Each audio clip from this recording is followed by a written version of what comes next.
Hi guys, I am Donna and this is episode 23 of my American Diaries. Haven't done those episodes for a few weeks. I was kind of busy and didn't feel like doing it, but today we're going to talk about how I started my YouTube channel, Budget Friendly Cooking with Donna. Don't forget to subscribe and the story behind it. So, 2 years ago, I always wanted to start my YouTube channel and do recipe tutorials, but I always had a good excuse, very solid excuse for that. The first one was that I didn't have a perfect kitchen for that. My kitchen is small and dark and doesn't have a good setup for tutorials. And the second was that I did not know how to shoot the videos and how to edit them. So, and I didn't have anybody who could help me with that. A couple of years ago, I was at Taylor's, my tailor, and there was her friend also, Lean, and we were talking and boasting about our kids, how great they are. So she mentioned her son who was going to school for filming. And I'm like, oh my God, is he a local? So can he help me? And she's like, yep, let's ask him. So we met Luke, and he was and is very nice young man. So he promised me to help, and he was very happy to do that with me. And that was one problem solved. The second was the kitchen. And I guess I was talking with my friends, and one of my friends, Mila, she offered me her kitchen, and I accepted it. So, problem solved, right? So also what inspired me, yes, I remember now what inspired me most importantly to start those video tutorials that time is that Sophie, my older daughter, she moved to New York 2 years before, and she was cooking for herself, and she was calling me pretty much every day and asking me like, mommy, I have this and that, and what can I make? Or she was at the supermarket and was like, mommy, what can I buy and what can I make? And Lile, my little one, she moved to San Diego for her school, and that year they actually rented apartment with a kitchen, so she was cooking for herself too. So she was calling me too and asking me what to make. So I'm like, okay, let's do that. So if there are two, I'm sure there are more kids who want to cook for themselves healthy and easy and budget friendly dishes.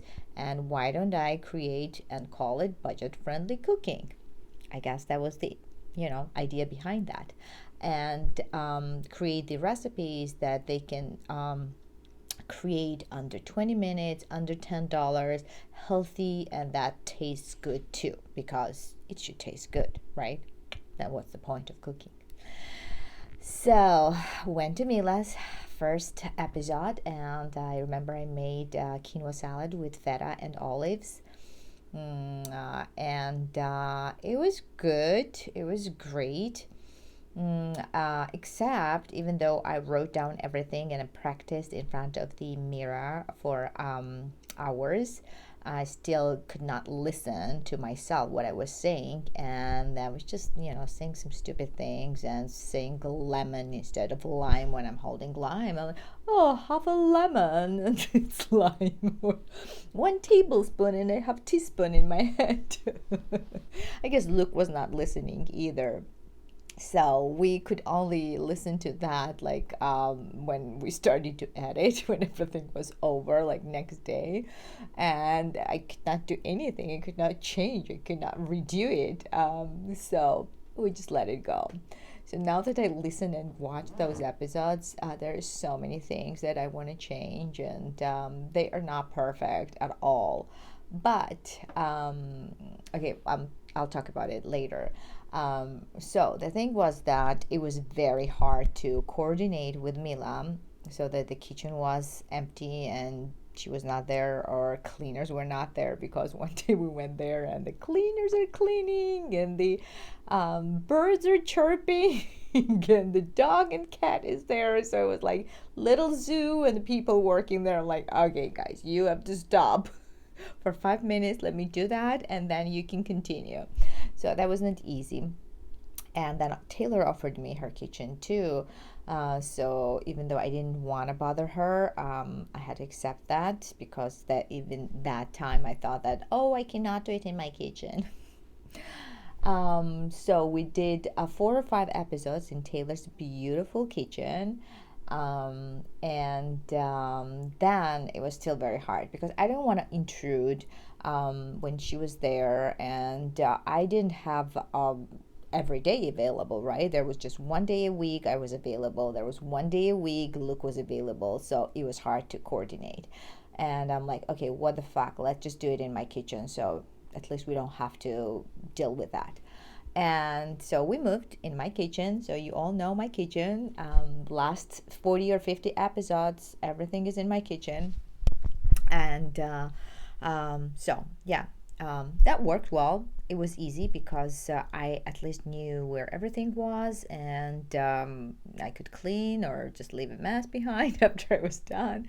Um, so, yeah, and then I only had to coordinate with Luke, which kind of became pretty hard too, because he's a young man. He had his life and work and personal life, and he was not available all the time. So whenever I wanted him to be here, he could not. So I had to figure out something. And last year in November, Lita was visiting from San Diego. We had to fly her here for a few days to just participate in the photo shoot for my book cover.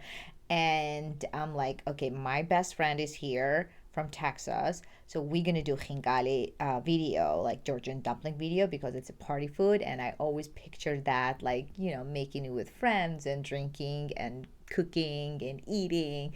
And so, Lila, you're gonna help me. So this little kid, she directed it perfectly fine, and then she edited for me. So she just learned it by herself. Like, I don't know how she did that, but she did that, and you're amazing, Lila. So we had so much fun that day. We had amazing pictures, and the Hingali making video is pretty cool. Yeah. So since then, if Lita was here in summer, so she was my camera girl and she was my editor. So, but if she was not here, so I was doing it by myself, like setting up the camera on my tripod, and then like start and go there and cook and all the things. So, you just have to be creative and just make it work. And they are not perfect at all. They are not even good enough. I see even me, like, I'm not a professional, and even I see a lot of imperfections, the color or setup or this and that of me bubbling or mumbling. But I'm doing it, and the one thing that keeps me doing it more and more is that I think that I am living greatest gift to my kids, that when I am gone, not today, not tomorrow, like maybe in 50 years, 50 years. Yeah, I think that'll be good. 40 years, yeah, give or take. My children and their children, if they ever have their children, um, if they miss me, I'll be still there. If YouTube is around, I'll be there. They can just turn it on and watch me. Beautiful at the age of 44, 45, teaching them like simple, healthy, delicious recipes. They don't even need to do that because they're really good cooks now. They create their own recipes and they just use whatever they have at home. So I did it. So my mission is accomplished, and I'll just keep doing it. I'll just keep going and do as best as I can. And you know what? Even if I don't have million subscribers, what the heck? I still have like 270 something. It's not easy.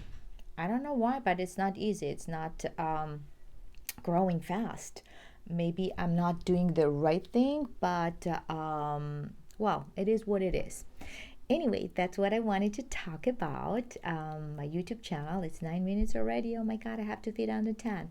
And I honestly don't have any more video recipes. I mean, the episodes planned after, but if I feel like I want to share something with you, I'll do that. All right, thank you for watching, and I'll see you when I see you. Bye.